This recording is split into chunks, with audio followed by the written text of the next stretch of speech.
কোজাগরি, কলমে প্রকৃতি, কণ্ঠে শ্রাবণী। কোজাগরি পূর্ণিমার রাত্রি, চতুর্দিকে ঘন ঘন উলুধ্বনির শব্দ আর ধূপধুনোর গন্ধে ঘুম ভেঙে গেল নারায়ণের। পাশে উপবিষ্ট লক্ষ্মী দেবীর দিকে চেয়ে বললেন, দেবী, তোমার মর্তে যাবার সময় হলো যে। দেবী পদ্মের পাপড়ির মতো চোখ দুটি তুলে দেখলেন জ্যোৎস্নায় ভেসে যাচ্ছে চরাচর। আর দেরি নয় তবে। পেচকের পিঠে চেপে দেবী পাড়ি দিলেন মর্তের উদ্দেশ্যে। রাত অনেক হয়েছে। দেবী এসে নামলেন পৃথিবীতে। ডাক দিলেন, কো জাগরতী, কে আছো জেগে? ঘরে ঘরে তখন সহেলি, দীপ্ত, তুহিন, মেঘা, রাহুল, রিটা, দিব্যরা বাড়ির লক্ষ্মী পুজোর ফটো, বাঙালি সাজে তোলা সেলফি ফেসবুকে আপলোড করতে, হোয়াটসঅ্যাপে ডিপি চেঞ্জ করতে আর স্ট্যাটাস দিতে ব্যস্ত।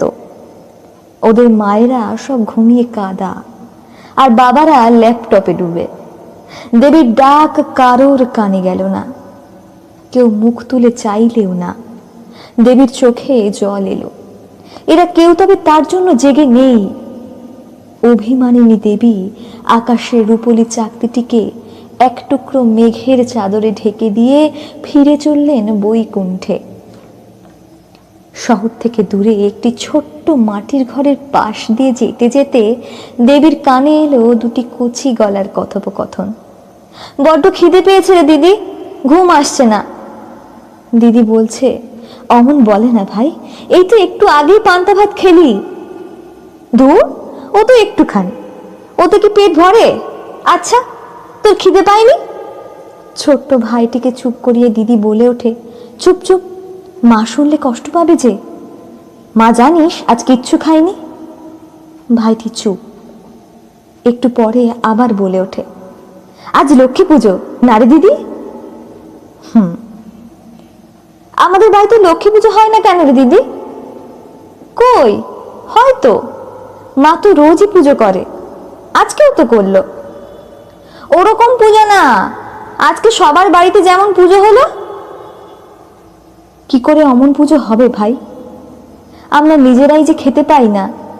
ঠাকুরকে নাড়ু, মোয়া, মুরকি, সন্দেশ কোথা থেকে দেবে মা? কিছুক্ষণ সব চুপচাপ। তারপর আবার ছোট্ট ভাইটির অবুঝ প্রশ্ন, আচ্ছা দিদি, ঠাকুররা বুঝি খুব বড় লোক, তাই পান্তা ভাত খান না? হঠাৎ একটা ঝটপট শব্দে দুই ভাই বোন জানলা দিয়ে বাইরে তাকিয়ে দেখল ওদের ভাঙা বেড়ার উপর এসে বসেছে দুধ সাদা এক লক্ষ্মী পেঁচা।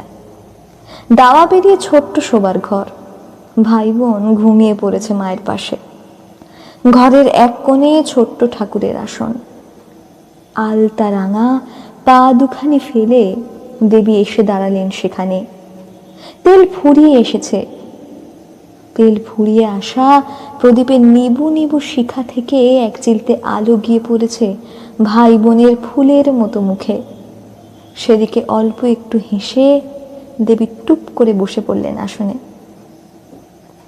ক্ষীরোদ সাগরে অনন্ত শয্যায় শয়ান নারায়ণ মুচকি হেসে আবার চোখ